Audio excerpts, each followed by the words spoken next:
Welcome guys. तो आज की मूवी का नाम है मेगन। इसकी शुरुआत में हमें एआई रोबोट्स के बारे में बताया जाता है और ये टॉयज उन बच्चों के लिए बने हैं जिनकी फैमिली अपने बिजी रूटीन होने के कारण अपने बच्चों को टाइम नहीं दे पाते और ये टॉयज उन बच्चों का ख्याल रखते हैं। इसके बाद सीन शिफ्ट होता है एक छोटी सी लड़की पर जिसका नाम केडी होता है और ये अपने मॉम डैड के साथ गाड़ी में कहीं जा रही थी और केडी के पास भी वही एआई टॉय भी होता है। उस दिन मौसम काफी खराब था और आगे बहुत सारी बर्फ भी गिरी हुई थी।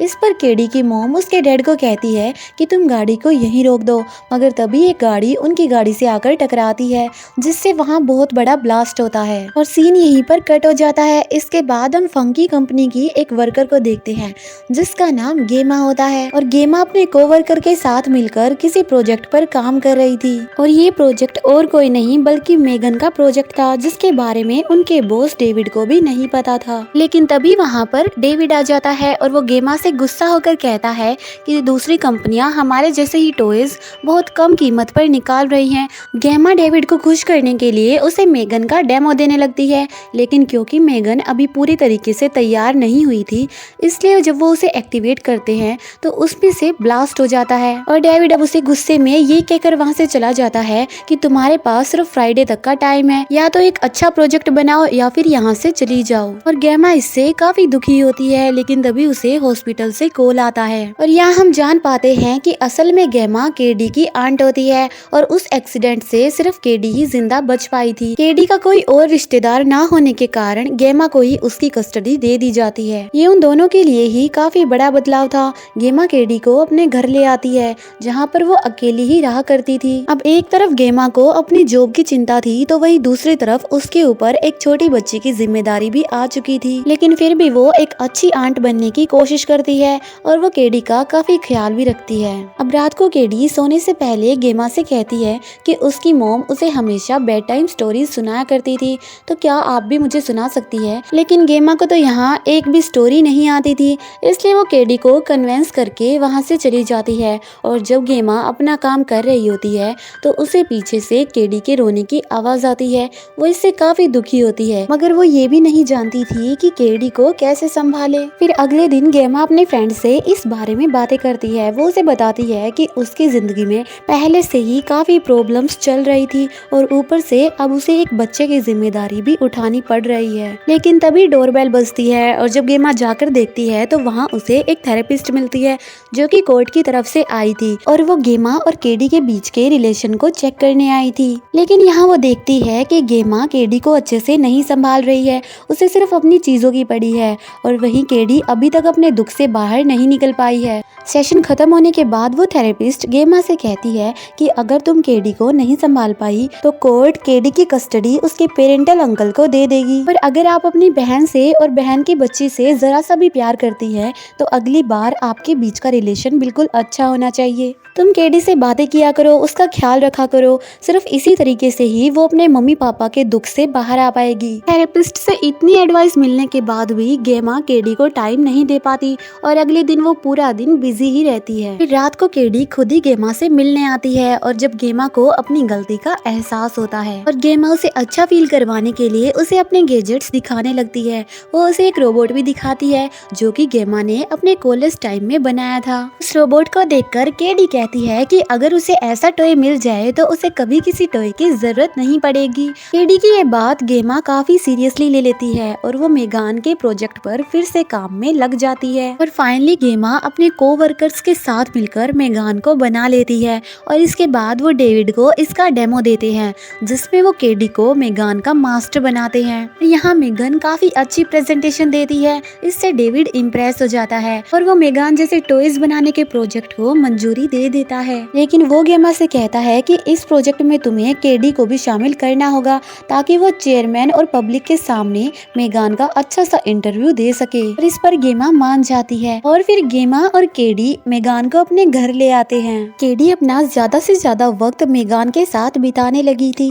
वही गेमा कहती है कि इससे पेरेंट्स का 80% टाइम बच जाएगा जिससे वो दूसरे कामों में लगा सकते हैं। साथ ही ये रोबोट बच्चों को बेसिक मैनर्स भी सिखाएंगे, जो बात पेरेंट्स के कई बार समझाने पर भी बच्चे नहीं समझते, वही जब वो दोस्तों से वो बात समझाता है तो वो जल्दी समझ जाते हैं। और ये रोबोट बच्चों के दोस्त बनकर उन्हें कई अच्छी बातें सिखाते हैं। और कुछ दिन बाद केडी मेगान के बहुत करीब आ जाती है, लेकिन इस बात से गेमा को काफी खुशी हो रही थी क्योंकि उसका काम जो कम हो रहा था। मगर गेमा की फ्रेंड उसे कहती है कि इन रोबोट्स को पेरेंट्स का काम कम करने के लिए बनाया गया था, ना कि उनकी जगह लेने के लिए, और तुम्हें केडी को एक रोबोट के भरोसे नहीं छोड़ना चाहिए। लेकिन ये बात गेमा को बहुत बुरी लगती है क्योंकि वो जानती थी कि केडी मेगान के साथ काफी खुश है। और इनकी ये सारी बातचीत वहाँ पर मेगान खड़ी भी सुन रही थी, जो एकदम से एक्टिवेट हो जाती है और उन सब से ये सवाल करती है कि केडी के पेरेंट्स की मौत कैसे हुई थी। जबकि ये सब तो सोच रहे थे कि मेगान अभी ऑफ है। गेमा मेगान को ऑफ होने का बोलती है,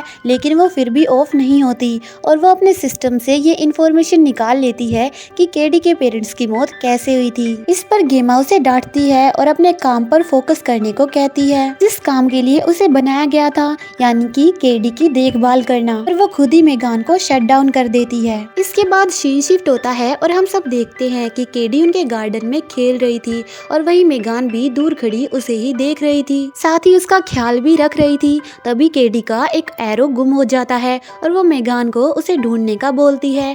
मेगान को वो एरो साथ वाले घर में गिरा हुआ मिलता है। जैसे ही मेगान उस टूटी हुई दीवार में अपना हाथ डालती है तो नेबर का डॉग मेगान को अपने साथ ही खींच ले जाता है और वो डॉग केडी को भी काट लेता है। इनकी आवाजें सुनकर गेमा वहाँ आती है और इन दोनों को बचा कर लाती है और इसके साथ ही वो नेबर को भी खूब सुनाती है। गेमा केडी को दवाई लगाने के लिए अंदर ले जाती है। वहीं दूसरी तरफ हम देखते हैं कि मेगान बहुत खतरनाक निगाहों से नेबर और उसके डॉग को देख रही थी। और फिर रात को मेगान अपने आप ही एक्टिवेट हो जाती है और नेबर की आवाज में उस डॉग को बुलाती है और फिर उसे मार डालती है। और अगले दिन नेबर को उसका डॉग कहीं भी नहीं मिलता। दूसरी तरफ गेमा केडी के पास जाती है और उससे बातें करना शुरू करती है, लेकिन मेगान बीच बीच में ही उन्हें टोककर ऐसा बिहेव करती है जैसे उसे ही केडी की ज्यादा चिंता है। इससे गेमा काफी इरिटेट हो जाती है और जब केडी की तबीयत थोड़ी ठीक होती है तो वो मेगान और केडी को चेयरमैन के सामने डेमो के लिए ले जाती है। लेकिन डेमो के बीच में ही केडी अपने पेरेंट्स को याद करके रोने लगती है। इस पर मेगान उसे संभालती है और बहुत अच्छे से उसका ध्यान रखती है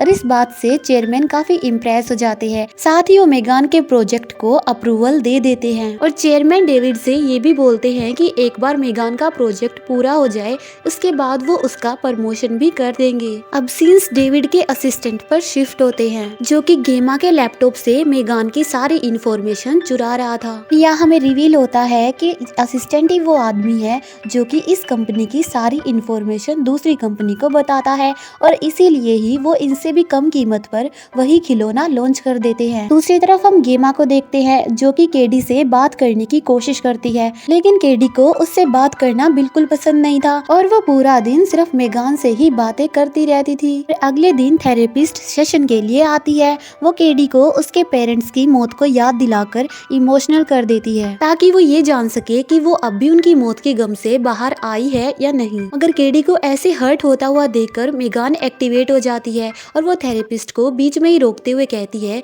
कि आप केडी को इस तरह से हर्ट नहीं कर सकती। ये देखकर थेरेपिस्ट काफी हैरान थी और वो गेमा से आकर कहती है कि आपने बिल्कुल अच्छा नहीं किया और केडी की किसी रोबोट टॉय के साथ इतनी अटैचमेंट अच्छी बात नहीं है। आखिरकार है तो वो एक टॉय ही और जब वो इसे छोड़ के जाएगी तो केडी का उससे भी बुरा हाल हो जाएगा, जो कि इसके पेरेंट्स के जाने के बाद हुआ था। और केडी को इस वक्त एक रोबोट की नहीं बल्कि तुम्हारी अटेंशन की जरूरत है। इसके बाद रात को जब वो सब डिनर करते हैं तो गेमा केडी को सब्जियां खाने के लिए बोलती है। तभी मेगान उनके बीच में बोलने लगती है, जिस पर गेमा उसे म्यूट कर देती है। तब गेमा केडी से कहती है कि कल वो उसका स्कूल में एडमिशन करवा देगी, लेकिन केडी स्कूल नहीं जाना चाहती थी क्योंकि उसकी मॉम ने उसे हमेशा ही होम स्कूलिंग दी थी। लेकिन गेमा नहीं मानती और उसे कहती है कि तुम्हें स्कूल तो जाना ही होगा, जिस पर फिर से मेगन उसे बीच में टोकते हुए केडी को डिफेंड करती है। उसकी इस हरकत पर गेमा को बहुत गुस्सा आता है और वो उसे म्यूट कर देती है, लेकिन मेगान म्यूट नहीं होती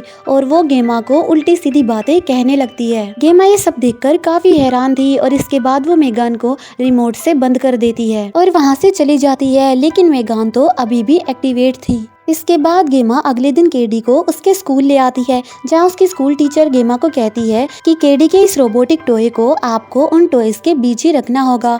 बच्चों को ऐसे टॉयज लेकर घूमना अलाउड नहीं है। और सभी बच्चों की मदर्स भी वहाँ पर मौजूद थी। अब केडी की टीचर दो बच्चों का ग्रुप बनाती है और उन्हें किसी टास्क के लिए जंगल के अंदर भेजती है। मेगान टॉयज के बीच बैठी ये सब कुछ देख रही थी। अब जंगल के अंदर जाने के बाद जो केडी का पार्टनर होता है वो उसके साथ बदतमीजी करना शुरू कर देता है, लेकिन केडी का पीछा करते करते मेगान भी वहाँ पर आ चुकी थी और यहाँ वो बदतमीज लड़का मेगान के साथ भी बदतमीजी करता है और वो मेगान को दूर ले जाकर उसे तोड़ने लगता है। लेकिन तभी मेगान अपने आप ही एक्टिवेट हो जाती है और वो उस लड़के का कान खींच लेती है। ये सीन काफी खतरनाक था और वो लड़का अपनी जान बचाते हुए वहाँ से भागने लगता है। वहीं मेगान भी अजीब तरीके से भागती हुई उसी लड़के का पीछा कर रही थी और भागते भागते उस लड़के का एक कार के साथ एक्सीडेंट हो जाता है, जिससे वो वही मर जाता है और मेगान दूर खड़ी उसे ही देख रही थी। अब गेमा केडी को घर ले आती है और उसे इस हादसे को भूल जाने को बोलती है। यहाँ केडी गेमा को कहती है कि मेगान अपने आप ही एक्टिवेट होकर उनके पास आ गई थी। इस पर गेमा थोड़ी हैरान थी, लेकिन तभी डोरबेल बजती है और हम देख पाते हैं कि दरवाजे पर एक पुलिसमैन खड़ा है जो कि नेबर के डॉग के बारे में गेमा से पूछताछ के लिए आया था। गेमा कहती है कि उसे इस बारे में कुछ भी नहीं पता है, लेकिन वह नेबर पीछे से चिल्लाकर बोलती है कि इन्होंने ही मेरे डॉग को गायब किया है, क्योंकि मेगान रात के 3 बजे विंडो से इनके घर की तरफ अजीब तरीके से देख रही थी। लेकिन गेमा कहती है कि मुझे सच में कुछ नहीं पता है और पुलिसमैन वहाँ से चला जाता है। अब रात को केडी मेगान से पूछती है कि क्या उसी ने उस लड़के को मारा है, तो मेगान कहती है कि वो लड़का इसी के लायक था और उसके साथ ऐसा ही होना चाहिए था और चाहे कुछ भी हो जाए मैं तुम्हें कभी भी एक भी खरोच नहीं आने दूंगी और उसे सॉन्ग सुनाकर सुला देती है। केडी के सोने के बाद मेगान उसके नेबर के घर जाती है और उस नेबर को मौत के घाट उतार देती है और अगले दिन वहां पर पुलिस भी पहुंच जाती है। अब क्योंकि गेमा की नेबर थी इसलिए पुलिस गेमा से भी पूछताछ करती है और वो गेमा को कहते हैं कि जब उस लेडी की मौत हुई और उस लड़के की भी मौत हुई तब मेगान उनके पास ही मौजूद थी और तुम्हें मेगान की रिकॉर्डिंग्स चेक करनी चाहिए। हम शक नहीं कर रहे हैं, बस तुम्हें बता रहे हैं कि शायद हमें सबूत मिल जाए। ये सुनकर गेमा को बहुत बड़ा झटका लगता है और ये सोचने पर मजबूर हो जाती है कि शायद मेगान ही सबको मार रही है। गेमा रात को चुपके से जाकर मेगान की रिकॉर्डिंग्स चेक करने लगती है, लेकिन इससे पहले कि वो कुछ देख पाती तभी सारी फाइल्स डिलीट हो जाती हैं और वो देखती है कि उसके पीछे तो मेगान खड़ी है और वो इसे देखकर काफी डर गई थी और ये भी समझ गई थी कि अब मेगान उनके लिए एक बहुत बड़ा खतरा बनने वाली है। गेमा उसे एक पेन दिखाकर उसे शट डाउन कर देती है, लेकिन वो मेगान को पैक करके ऑफिस के लिए निकलती है। वही केडी भी उसके पास ही मौजूद थी,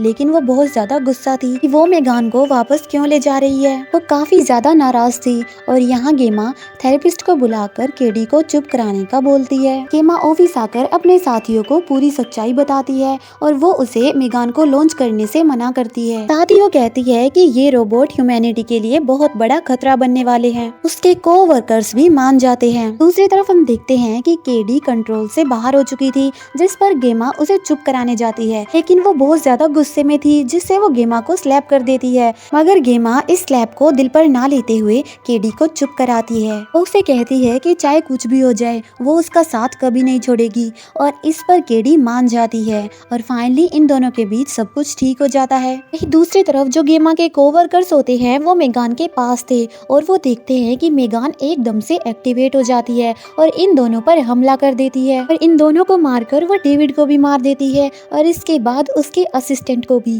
वहाँ पड़ी हुई डेड बॉडीज को देखकर लोगों में हलचल मच जाती है और इसी बात का फायदा उठाकर मेगान नीचे आ जाती है और अब वो गेमा के घर पहुँच जाती है और उस पर भी हमला करने की कोशिश करती है। गेमा फिर से वही ट्रिक आजमा कर मेगान को ऑफ करने की कोशिश करती है, लेकिन इस बार वो नाकाम रहती है और यहाँ हमें रोबोट्स का एक खतरनाक रूप देखने को मिलता है और गेमा और मेगन के बीच में एक भयंकर लड़ाई शुरू हो जाती है। इसी बीच वहाँ पर केडी भी आ जाती है जो कि इन दोनों की फाइट देख लेती है और इसके बाद वो गेमा के कॉलेज में बनाए हुए रोबोट का इस्तेमाल करके मेगान को बीच से तोड़ देती है और फिर गेमा उसके सिर पर वार करती है, जिससे फाइनली मेगान का अंत हो जाता है और इसके बाद वहाँ पर उसके को-वर्कर्स भी आने लगते हैं जो कि मरे नहीं थे बल्कि जख्मी हुए थे और इसके बाद हम देखते हैं कि मेगान अभी भी जिंदा है क्योंकि उसने मरने से पहले गेमा के कैमरा डिकोडर में खुद को इंस्टॉल कर लिया था।